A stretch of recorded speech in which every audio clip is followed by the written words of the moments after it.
Hello everyone and welcome to the ACECRT Financial Wellness Webinar Series, focusing on ways to draft your financial blueprint. We certainly appreciate all of you taking the time to join us today. A few items to go over before we get started. First, please note that in order to ensure everyone has the ability to hear the information presented by our guest speaker, everyone will be on mute during the webinar. Second, please feel free to write in any questions you have using the Q&A tool on the webinar menu. At the end of the webinar, we will take some time to go through these questions. And now I'd like to introduce our guest speaker of Putnam, William Cass. Mr. Cass is the Director of Wealth Management Programs at Putnam. In his role, he is responsible for developing and delivering wealth management-related content, educational programs, and marketing initiatives. He speaks regularly throughout the country to groups of financial advisors and investors on a wide range of financial planning topics, focusing on areas such as effective retirement income strategies, tax legislation developments, personal risk management, and efficient wealth transfer. Prior to this role, Mr. Cass held various positions within Putnam Investor Services and Corporate Marketing. Mr. Cass currently holds his FINRA Series 6, 7, 26, and 63 licenses, and is a certified financial planner professional. He has been in the investment industry since he joined Putnam in 1990. Thank you for leading us through this webinar today, Mr. Cass, and now I will turn it over to you. Hey, Tori, thanks so much, and thanks to everybody out there for joining us. I know everybody's got a very, very busy schedule, so thanks for taking a few minutes out of your day to hear what we have to talk about today, and we're certainly going to cover a lot of ground. So the plan for today is we're going to talk about, we're going to kind of cover the wide spectrum of financial planning today. It's a bit of an ambitious goal, but we're going to talk a little bit about college funding. We're going to talk about everybody's favorite topic, taxes. We're going to talk about retirement and income, and specifically income in retirement. And we'll even have a few. I'll even have a few comments on estate planning and wealth transfer. So very wide scope today. And so obviously, given that, we're not going to get into incredible depth on each one of these topics, but rather want to talk about what some of the high-level considerations are, and maybe it's food for thought. Everyone's situation is uniquely distinct, their own planning needs and what their priorities are. So maybe this gives you a little bit of food for thought to go back and think about your own personal situation and look for opportunities to improve what you're doing on the investing and also, most importantly, the planning side. So with that being said, let's start with college education, funding college education, something near and dear to my heart. I have 3 children, the oldest of which is just beginning high school this year, so this is first and foremost on my mind. It's not going to be that far away. And if you're following along on the webinar, on the slides themselves, you'll see some pretty alarming numbers about college costs. And you know, if you're looking at 4 years of tuition, room, and board at a public college, you know, over $70,000 currently. And if you add an inflation figure, looking at down the road, you know, almost 18 years down the road, you're looking at over $150,000 to fund college education public, and obviously much higher for private college. And what I really urge folks to do with these numbers is obviously that, you know, it's a little bit of a reality check, but don't get too caught up in them, because I think the risk is if you look at these numbers in such a way that, geez, look at how much money that is, I'll never get there. And I think people may have the tendency to kind of just not do anything. So I think it's a similar approach to saving for retirement. Start as early as you can, and just start small and start regular. So just regular investments over a long period of time. Even though, you know, even in my own case, I'm not planning on funding through my college savings accounts all the tuition and all the expenses, but I'm just trying to cover a portion of it. I'm going to, you know, we can make up the rest with you know, work income through college, grants or merit scholarships potentially, obviously student loans. So I think if you can get part of the way there, that will have a dramatic impact on your whole financial plan, not just college, because one of the issues is if you don't address college then, and you have those big expenses down the road, that can come up and potentially negatively impact your retirement savings. And I get this question a lot. Well, geez, I can't take a loan for retirement, and that's true. Retirement is by far is the number one priority, but I think they're so closely aligned. So whatever you can do on the college side, at least getting started on a regular basis, will have a positive impact on your ability in retirement, and obviously to maybe help fund your children's college education. And I still think it's a long-term investment. You look at, there's some stats here on college debt, but I'm looking at the bottom stat. The median starting salary for a graduate with a bachelor's degree is over $56,000. That's more than $20,000 more than a high school graduate. So, education I think does pay, and I think it is it's a good long-term investment. When we're talking about college savings and strategies, we typically that conversation is focused around 529 plans. So there's different ways to save for college, but 529 has really emerged for most people as the best option. There's tax advantages, so you can fund a 529. It's funded with after-tax dollars, but once the money's in there, it grows tax-free, and then you can distribute it tax-free as long as it's withdrawn for qualified higher education expenses. I think control is a good aspect. A lot of people typically, in the past, before 529s became popular, used these custodial minor accounts. And one of the issues with these accounts is that when the child reaches the age of majority, that could be as young as 18 years of age in some states, then they maintain ownership of that account legally. And with a 529, that doesn't happen. The parent or even the grandparent, whoever the owner is, maintains that ownership and control, which I think is important. And then you have the flexibility to change beneficiaries as well. So if you have multiple children, you could always change, move funds from one to the other, change beneficiaries. So you have that flexibility. You're not locked in to one particular child. You can actually you could potentially even change it to yourself as the beneficiary and use those 529 funds. So again, as long as those funds are used for qualified higher education expenses, then there's those withdrawals happen on a tax-free basis.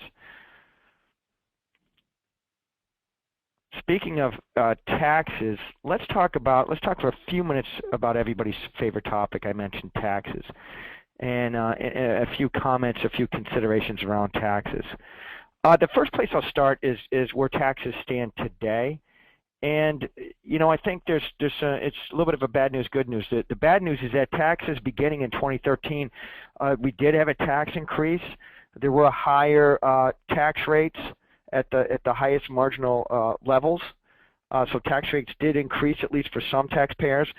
We have new taxes associated with healthcare reform that have kicked into place, and also, and although this slide actually has to be updated a little bit, but there are income phase-outs of itemized deductions and personal exemptions. So that should be that's actually a typo. It should be yes there, meaning that for some people, once they get to higher enough income levels, those deductions, those write-offs we like, mortgage interest, giving money away to a charity, those start to be diminished once you reach a certain income level. So you not only at high income levels, you might be subject to a higher rate, but you may also start to lose some of those very, very valuable tax deductions. Now, the good news is that this affects a very, very small percentage of the population. So, people paying the new highest tax rates, you're talking about people north of $400,000 in income, people subject to losing a portion of the deductions. That doesn't begin to around $250,000 of income. And then lastly, the new healthcare-related taxes from the healthcare reform law, those kick in for people making $200,000 or more. So most people won't be affected by those new highest rates, which I think is the good news. But we don't know what's going to happen on the future. And what we're looking at here, for those of you that might just be following along in the audio, is total federal debt. And the metric or the measurement we like to use is how much debt does the federal government hold relative to economic output or gross domestic product. So don't get too caught up in the technicalities of this, but the main story is that we hold more debt on a relative basis. We have to go back to just coming out of World War II to find a similar situation. So at this point, this isn't an emergency, and actually our budget deficit over the past year or two has started to shrink. We're still running a deficit, but it will have to be dealt with at some point in time. So, we hear, if you follow this stuff in the news, you hear things about what's happening in Greece and some of these other countries that have real bad fiscal problems. We're certainly not in that ballpark, but we still, the way we're holding debt, over the longer term, it's unsustainable. And a portion of that, one of the big reasons why, is that the population is aging at a pretty rapid pace. So right now, about 13% of the population is 65 plus. Because of the baby boomer effect, that's going to grow to 20% of the population. So if you think about all those baby boomers getting older, beginning Medicare, beginning Social Security, that puts more of a strain on government finances, and it puts more of a strain on taxpayers who are still, who are still in their working years. So, we think about taxes, and even if you weren't impacted by the last tax hike, there's no guarantees there, because at some point we'll have to address the federal debt, and especially entitlement programs like Medicare and Social Security as well. So you have to think about that and how it potentially impacts your retirement savings. Here we're looking at new healthcare taxes. The one that we get the most questions around is there is a 3.8% extra tax or surtax on investment income for those folks earning more than $200,000 or couples with $250,000 of income.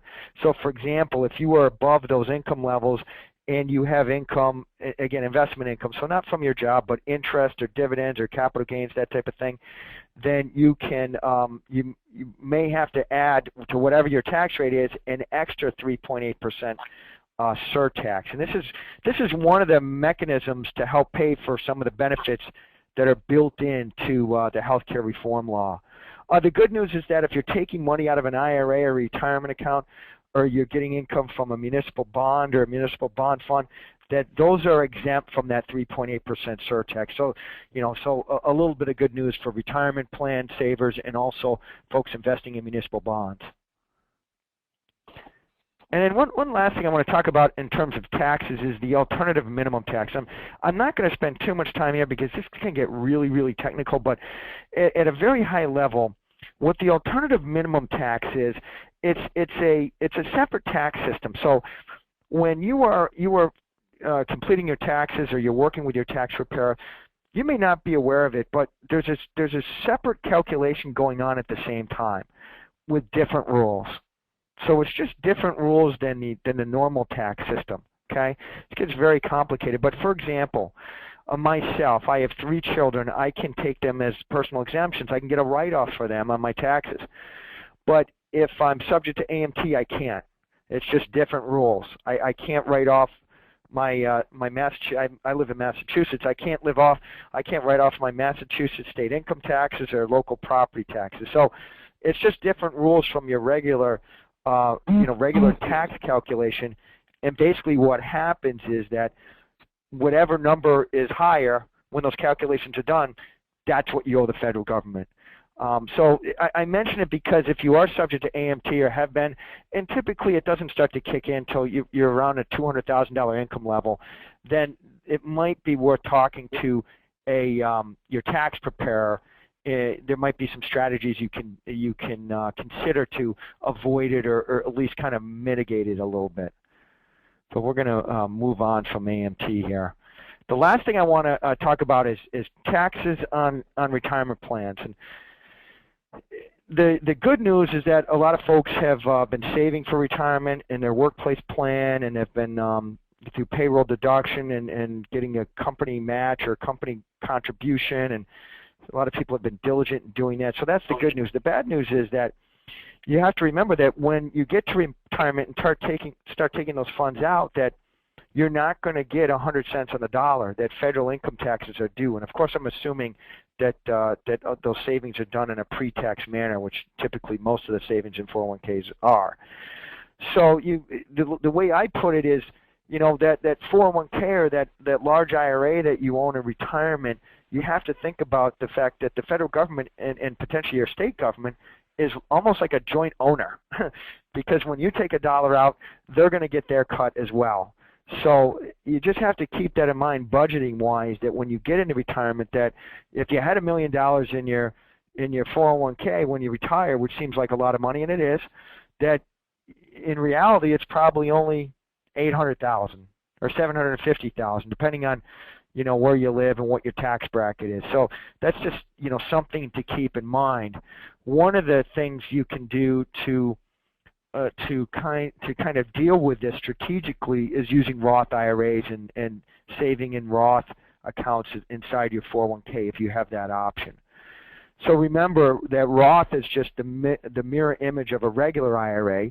Instead of putting pre-tax money or contributing pre-tax money, contributions are made after tax, but then that money can grow tax-free, and then you take it out in retirement tax-free as well. So, what we like to talk about is at least that folks have to consider putting a portion of their retirement savings in a Roth, whether that's a Roth IRA or through your 401k if it's available, or converting some IRA dollars to Roth dollars.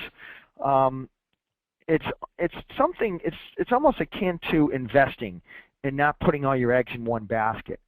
So when you're investing and you're being diversified, you're not going to put all your money typically in large cap stocks, for example. You're going to diversify. You're going to have some bonds. Might have some money in cash. You could have some money in small stocks. So you're going to diversify. I think the same thing can be said for retirement savings in terms of having some money in traditional accounts where in retirement you take the money out, you get taxed on it, and having some money in a Roth account where it's tax-free. And I'm not even saying 50-50. I think, even if you had, 10 or 20% of your retirement savings in a Roth, that allows you, when you get to retirement, if you need tax-free money, it's there. And if you do have a tax problem in retirement, for example, if for some reason one year you happen to be in a higher bracket, maybe you can, and you need money, maybe you can take some money out of your Roth, and it's not going to make your tax problem even worse. The nice thing with Roth is you don't have to take the money out. The government doesn't force you to at 7.5, nor if you leave it to a spouse who takes that Roth IRA takes that Roth IRA over as owner, the spouse never has to take the money out. So if you don't need the money, you can let that grow tax-free for many, many years without having the government force you to take it out. So again, I think especially younger participants in plans, I think you should be diversifying and thinking about putting at least a percentage of your funds in a Roth, especially if you're in a lower tax bracket. It gets a little less compelling if you're in the higher tax brackets. Obviously, you might want to, maybe put less in a Roth or nothing in a Roth and put everything tax deferred. But I think it's very, very good to have a mix of both. So moving on, we're good. The last kind of portion of our conversation is going to focus around income in retirement, and also spend a few minutes on estate planning and wealth transfer. Now, income in retirement, if we think about saving for retirement, so I'm working, I'm saving for retirement, I get to retirement, now I'm you're going up the mountain, if you use the analogy, and then once you get to retirement, you go down the mountain. And the adage going down the mountain is a lot more difficult is certainly true here. Saving for retirement is not nearly as hard or complex as planning for income in retirement. So saving for retirement, as long as you're reasonably diversified, you're deferring, you're making regular contributions, you're saving as much as you can, that's a much easier proposition than when you get to retirement with that 401k or that big IRA. How are you going to turn that balance into lifetime income? When I'm saving for retirement, I sort of know when I'm going to retire. I might not know exactly, but I know I might retire at 62 or 65 or 67. I have a ballpark. When I get into retirement, I don't know when I'm going to pass away. I don't know when my spouse is going to pass away. Could be 5 years, 10 years, could be 40 years. So you need to think about longevity risk. And the slide you're looking at, it's true. The longer your retirement, the more savings you need just to cover basic expenses. So so I think that folks, to guard against running out of money, to guard against having to drastically change their standard of living, they really have to think about the longevity risk. One of the key things to think about is your withdrawal rate. So we think about withdrawal rates, and we have a chart here for those of you that are following along on the webinar. What we're showing here is for basically a balanced portfolio, just a hypothetical portfolio, different withdrawal rates. If I take 3% of that out each year, 4%, 5%, 6%, and so on and so forth. We used historical data going back to the mid-20s on this. This is based on actual historical results. How long, on average, would your money have lasted? 3%, your money's going to last probably 50-plus years. So, but if you're taking out 7% out of a portfolio and you're also increasing it a little bit each year for inflation, it's probably going to only last 14 years. So again, everyone's situation is different, but I think a safe place to start off is right around 4%. Maybe between 4 and 5% in terms of thinking about how much you can safely draw down in retirement. And of course, you're not going to do that and just put it on autopilot. You're going to manage that. You might have some pension income. You might go out and take some of your money and purchase some type of annuity product to give you guaranteed income. But that's key, is to keep your withdrawal rate in check so that you don't run out of money. The other area is making sure you invest the right way, and this is very, very challenging, because when you get into retirement, you might be living 30 or 40 years in retirement, thanks to medical advances and whatnot, and pharmaceutical advances. There's a couple issues there. You got to be careful of being too aggressive investing, because you could face 2008 all over again and see a dramatic, decrease in your portfolio in a very short period of time. Or if you're too conservative, you're not going to be able to keep up with inflation. So this chart we're showing is again based on historical results, and we're looking at different types of portfolios: conservative, balance, and growth over 20, 30, 40 years. What are the percentages that you wouldn't have run out of money if you took out 5%? So we're assuming you're taking out 5%, increasing it for inflation. And I don't want you to get too caught up in all the data, but over 20 years, it doesn't really matter. Everything looks pretty good, but as you go out to 30 and 40 years, if you're too conservative, then you run the risk of running out of money, because your portfolio just can't keep up with inflation. Now, you can't be too aggressive either, because of the risk of a 2008 type of event. So you need to find some type of you need to meet in the middle somewhere. And I'm going to talk about a strategy in a few minutes that might help you kind of plan for income and retirement. There's a lot of ways to do that, but there's some good common sense ideas, and I'll talk about one in a few minutes. So the other thing I talked about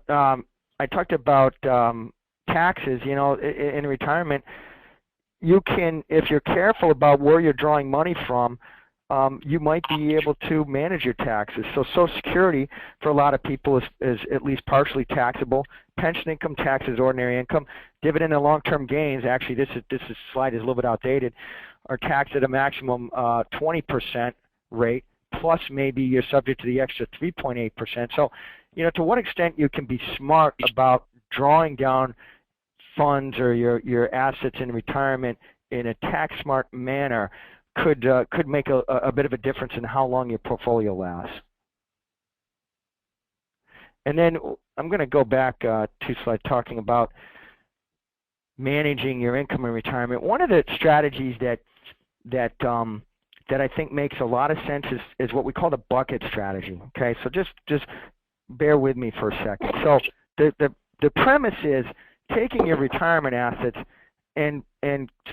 segregating it into different buckets based on the time horizon. So, for example, let's just easy case. You have 3 different buckets. You have your short-term bucket, and let's call it, and it's going to be different. This isn't set in stone, but let's call it 0 to 3 years. In that bucket, you're completely liquid. You have the money's invested in CDs and cash and money markets, maybe very, very short-term bonds. So in that, what you're looking to do in that bucket is cover, 3 years worth of your out-of-pocket living expenses. Of course, you probably get in Social Security. You might have some annuity income and pension as well. So you're thinking about, geez, I want to know I'm good for 3 years, because if 2008 happens all over again, I'm not going to worry about it, because I know I'm liquid now. I'm not going to have to worry about selling a stock at a big loss. And then maybe you have your medium-term bucket. Maybe that's 3 to 10 years. In that bucket, you get a little bit more aggressive. You have some bonds. You have some asset allocation mutual funds. You have some growth and income type funds, some conservative equity or stocks funds. In that bucket, you're looking to maybe grow that a little bit, not getting too aggressive, not trying to hit home runs. Grow it a little bit. When you have some investment gains, you can move that money over into the cash or the short-term bucket to replenish that. And then lastly, you have your long-term or your growth bucket, and you're looking 10 years out in terms of your time horizon. And that's where you add more risk and horsepower. Growth mutual funds, stocks, maybe even real estate or commodities. And that's really that growth bucket is what's going to help you keep up with inflation over time. So I think a lot of people find that useful in the breaking up their money, especially having your income needs kind of covered for the next 2 or 3 years, so you don't have to worry, on a day-to-day basis about what the market's doing, whether it's potential to go for a 2008 type event again. And then one last thing on IRAs to think about too is what we call a stretch IRA. And I'll break it down. Don't get too lost in all the details. But the premise here is that when you're leaving an IRA to the next generation, how can you set it up so that it can continue to provide lasting income over many years, over decades, and also you're being smart about taxes. So the premise here in our example is we had an individual that owned an IRA. He passes away, leaves it to his wife. The wife then passes away at age 70, and the IRA is worth $200,000. The wife names a beneficiary, very, very important. Always make sure you have beneficiary listed on your account. Leaves it to her 46-year-old son, who then has to start taking distributions. Remember, from an IRA, once you leave it to that money gets inherited by a non-spouse beneficiary, they have to take the money out. They have to take minimum distributions. But what that spouse, that beneficiary heir can do is take distributions based on his or her own life expectancy. So what's happening is that the 46-year-old son inherits the $200,000 IRA. Now he could have just said, geez, I want the money, got the $200,000 and paid a huge tax bill on that, taking it all out at once. Or he can elect to take a minimum amount out every year based on his life expectancy and just take it out in dribs and drabs. In this example, based on some of the assumptions we make, that IRA lasted an additional 39 years over multiple generations and actually generated over $3 million in income off of a $200,000 initial. So initial asset level when it was passed to the next generation. So without getting too caught up in the details, just know that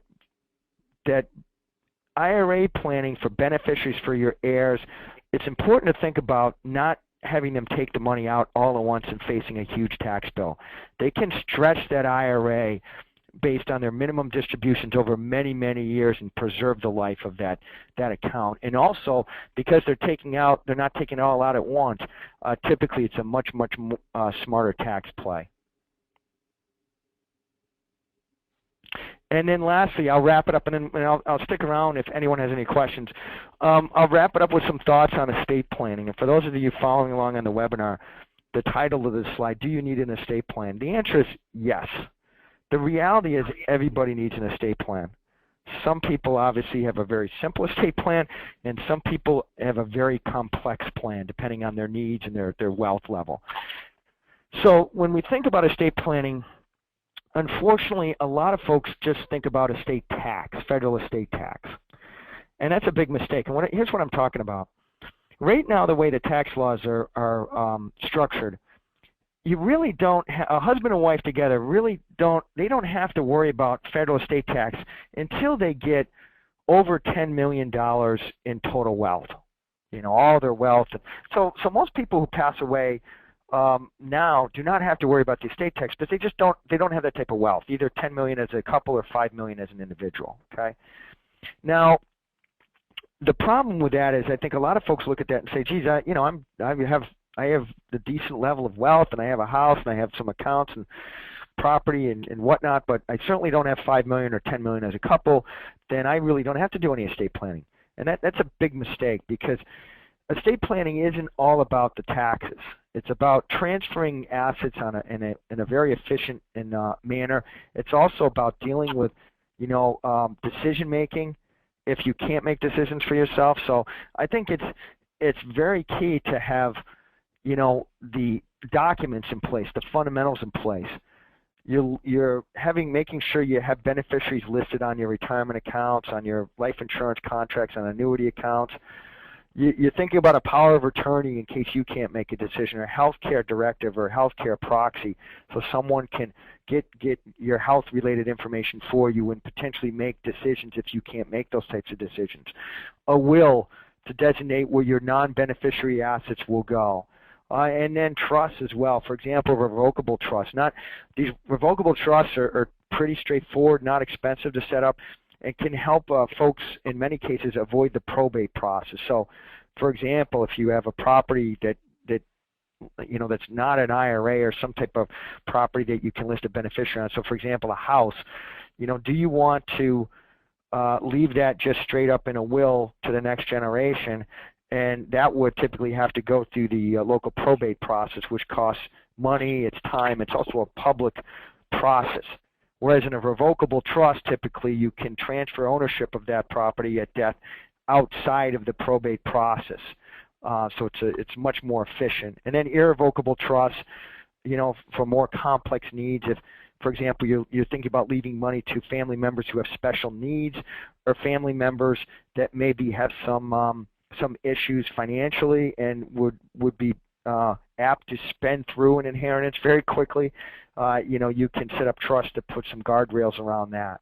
So again, the main thing coming out of here is with regards to estate planning is that regardless of your wealth, everybody needs an estate plan. It's not fun to talk about. It's something that people aren't looking forward to planning for their own demise. I get that. But I can tell you that it can save a lot of hassles. It can eliminate or reduce a lot of stress on families when things are in very, very good order when something like that happens. So in any event, I will, we'll turn it over to questions. If there's any questions, we'll leave it there today. We've covered a lot of ground, and I'll see if there's any questions out there. Well, thank you, Bill, so much. I really appreciate you taking the time to educate us on that. Let's see, I think we have one question that's come in so far. Okay. From Brian, he says, who do you start with when talking about an estate plan, a financial advisor or a lawyer? Well, I would, for a lot of people, and again, there's no my disclaimer, right, that there's no perfect answer, but I might start, if you're working with a financial advisor, with your financial advisor, at least having an initial conversation. Financial advisors are many are at least versed in estate planning. They certainly don't want to or can't give legal advice, but at least they can start the conversation, and you can start identifying maybe what some of the needs and priorities are. And then once you do a little bit of that legwork, you might be a little bit better prepared than to sit down with an estate planning attorney versus starting square one with an estate planning attorney. That's my personal. I would say that's my personal opinion on that. And that way, you're going into that conversation with estate planning attorney. Maybe I'll use a football analogy, right? You're not starting at the 20-yard line. You're starting at midfield a little bit, based on conversations that you've had with your financial advisor. It's football season. I had to get that one in there. Great, thank you, Bill. Audience, feel free to keep submitting any questions that you might have. Another question that we have for you, Bill, is when it comes to the 401k versus a Roth IRA and possibly doing a combination of both plans, what would you say in your expert advice is a reasonable percentage of your monthly income to be splitting between those two different plans?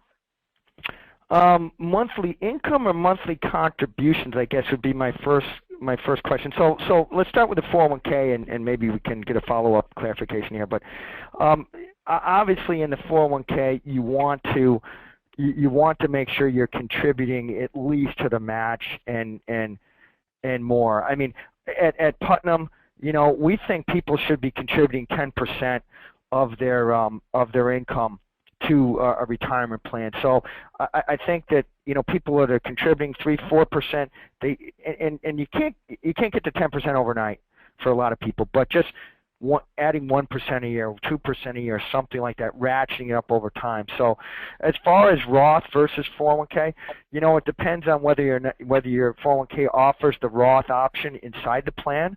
Now that's a nice option because you can make a Roth contribution regardless of your income level. So you could be presumably making $1 million a year, and you could still do a Roth 401k, your portion of your salary deferrals inside the plan. With a Roth IRA, there's still limitations in terms of contributing to that. So if your income does get higher, then technically you can't contribute to a Roth.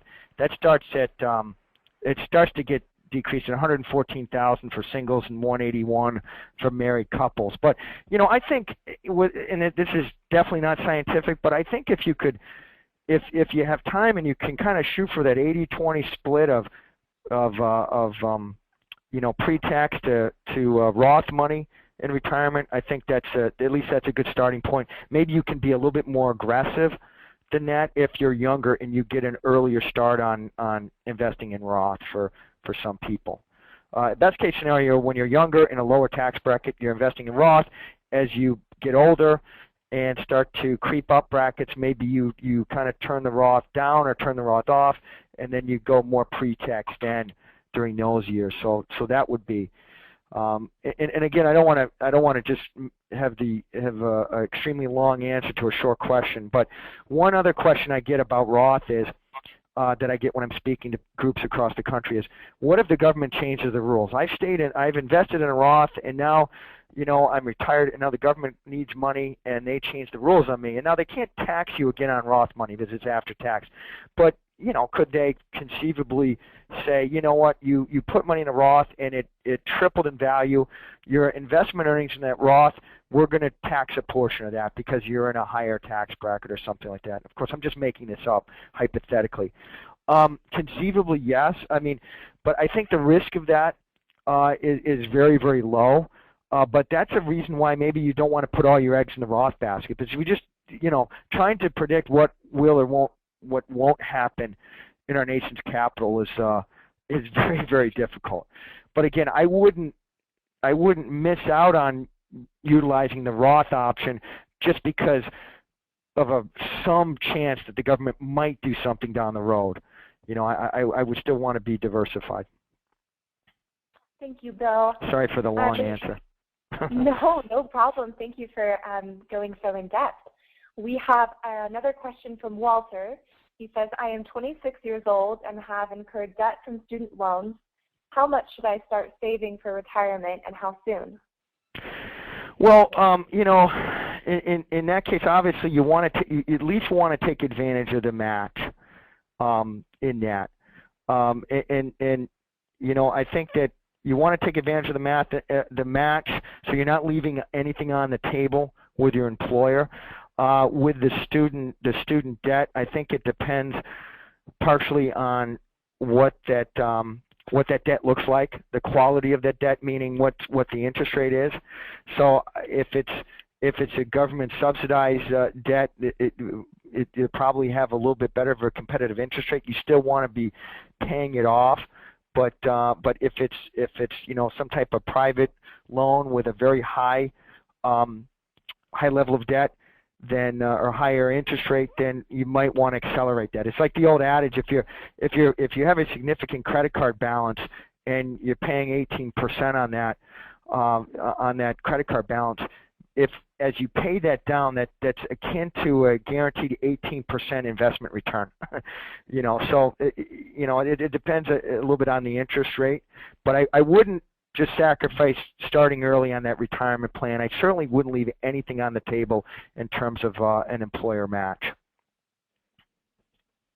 Thank you, Bill. Looks like we have one more question from Terry asking, what is a healthcare proxy? Well, a healthcare proxy and other things called a healthcare directive, what it does is you can assign someone else to make decisions in terms of healthcare treatment if you're not responsive. So in a typical situation, so for example, my situation, I have a healthcare proxy that assigns my wife as the decision maker if I'm not responsive to, and I have some horrible thing happen to me, I'm in a car accident or some illness or something where someone else has to make those decisions. That's what a healthcare proxy is, and it's just good to have. Obviously, state law can vary a little bit. In some states, they kind of automatically name if you're married, for example, the spouse. But it's good to have things like that documented if you need it. Perfect. Thank you so much, Bill. Well, I believe that will conclude our ACEC Retirement Trust monthly webinar series. Thank you, everyone, so much for participating and for those great questions. We really appreciate your attendance and look forward to being able to reach out next month. And also want to thank you personally, Bill, on behalf of ACEC for taking the time to educate us and walk us through this very informative presentation. I hope you all have a great rest of your week and weekend, and take care.